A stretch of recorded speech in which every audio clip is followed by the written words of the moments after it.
Fábio Alvarenga trazendo aqui para vocês com exclusividade, agora no canal, direto no assunto, jornalismo sério.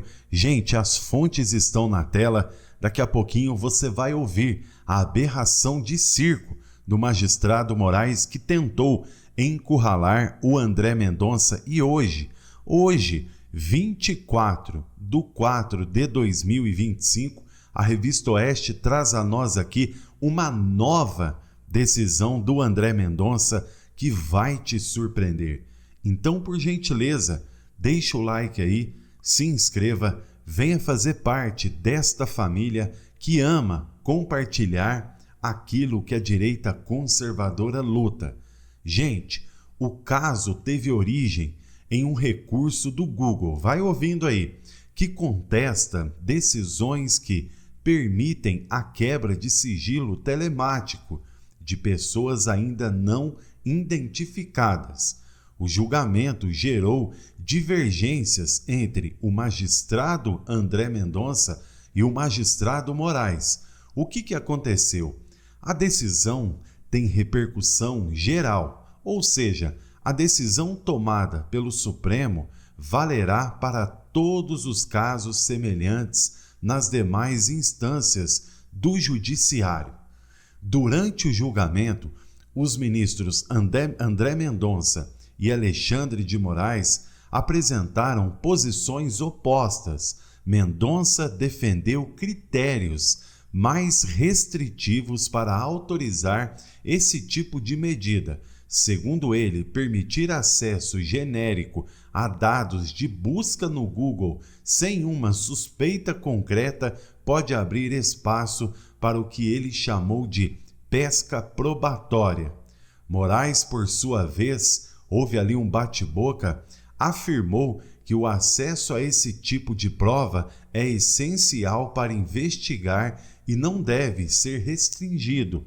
Rebateu a ideia de Mendonça de que haveria abusos e negou que a medida represente risco à democracia brasileira ou aos direitos individuais. O que acontece aqui agora para você entender esse bate-boca, essa divergência que foi, para mim, nada mais, nada menos do que uma nova martelada bomba de André Mendonça em defesa da liberdade, da democracia. O Alexandre de Moraes quer investigar pessoas que fazem pesquisas no Google. Dá para acreditar nisso? O André Mendonça, para você entender melhor, mais ou menos disse assim: ô magistrado, não só porque uma pessoa vai lá e pesquisa tal assunto, ela é cúmplice de investigação por estar, como, entre aspas, estar fazendo parte de um abuso de investigação ou então arrolada ao meio de seja lá o que for que está sendo investigado? Gente, o caso julgado no STF tem como base uma decisão do Tribunal de Justiça do Rio de Janeiro, que autorizou a Polícia Civil a obter dados de todas as pessoas que pesquisaram expressões relacionadas à vereadora Marielle Franco entre os dias 10 e 14 de março de 2018. O Google se recusou a fornecer as informações solicitadas integralmente e recorreu ao STF. Por que o Google agora recorreu de uma nova arbitrariedade do magistrado Moraes? Porque isso infringe, é claro que infringe, meu irmão, a privacidade das pessoas que navegam na internet. Se o camarada foi lá, fez uma pesquisa sobre a vereadora Marielle Franco, o que o Moraes tem a ver com isso? Se ele não consegue provas, meus irmãos, provas concretas sobre os verdadeiros culpados do caso ou quem estaria por trás, como já foi decidido, ele não tem que ir atrás de pessoas comuns, não. Então esse camarada, na minha opinião, passa de todos os limites. Até quando nós vamos ver o Moraes tomando decisões assim? Em 2023, a então presidente da corte, Rosa Weber, votou contra, tá vendo? A quebra de sigilo, sim, dizendo que isso infringe, atinge diretamente cidadãos sem nenhum envolvimento com o crime. Basta ter um neurônio para saber disso daí. André Mendonça seguiu essa linha de raciocínio. Já para o sabidão Alexandre de Moraes e até o próprio Zanin, que puxou sardinha, posicionaram a favor do acesso mais amplo de dados para poder pesquisar pessoas comuns. Então nós estamos vivendo na realidade, se você notar, algo assim que chega a ser o cúmulo do cúmulo, o absurdo do absurdo. E o André Mendonça realmente e o Cássio Nunes Marques são os magistrados que estão fazendo a diferença dentro dessas ações que, na minha opinião, chega a ser ações vergonhosas vindas por parte do senhor Alexandre de Moraes, gente. Nós não podemos aceitar isso daí. Isso daí vai contra qualquer princípio da lógica, da linha de raciocínio de uma investigação que não pode, de jeito nenhum, de maneira nenhuma, arrolar pessoas comuns como se elas fossem criminosas porque fizeram pesquisas no Google ali sobre tal assunto. Que vergonha, que absurdo! A análise do caso havia sido suspensa em 2023, quando o próprio Mendonça pediu vista mais tempo para avaliar o processo. Com o retorno do julgamento nesta semana, a votação está empatada, 2-2. O STF retornará ao julgamento nesta quinta-feira, que é hoje. A decisão final servirá de orientação para todas as instâncias do judiciário.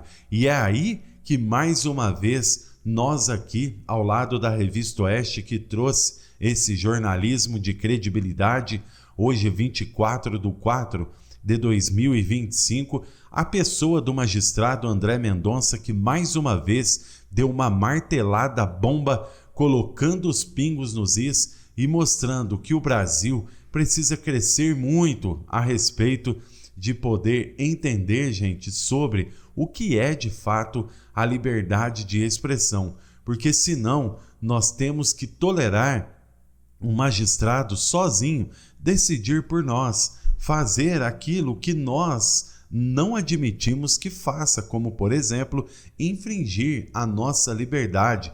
Então chegou a hora de realmente o Brasil lutar contra isso e nós vamos ficar aqui acompanhando o que o terrivelmente evangélico vai dizer aí nessa sessão hoje. Esperamos, né, que o Supremo Tribunal Federal, Carmen Lúcia e outros aí, pelo amor de Deus, olhe para o Fux, siga o exemplo de um juiz de carreira, não uma pessoa que entrou indicado pelo Temer, gente, pelo amor de Deus. Vamos aí tomar decisões que vá colocar o Supremo Tribunal Federal no seu lugar, que é nada mais, nada menos, simplesmente ser o guardião da Constituição e das leis do país. Ele não tem autoridade para poder avançar e entrar, inclusive, dentro de ações que são movidas no Legislativo, muito menos no Executivo. Eu acho que já está ficando chato demais. Dá a impressão que o magistrado está querendo chamar a atenção, mostrar para a esquerda, ó, eu estou aqui, eu estou fazendo tudo e eu vou segurar a direita. Simplesmente, infelizmente, já virou um lado parcial e o Supremo Tribunal, pela lei, não deveria ser assim. Não o Supremo, um juiz não pode ser parcial, ele tem que ser imparcial para que aquela balança, para que aquela justiça que hoje parece que fizeram um furinho no olho, né? Fique com os olhos tapados e escute os dois lados. Não é, não é. Não precisa de super-heróis no Supremo Tribunal Federal para atropelar coisas que depois nós vemos que de herói não é nada. Está, na realidade, se transformando em um vilão.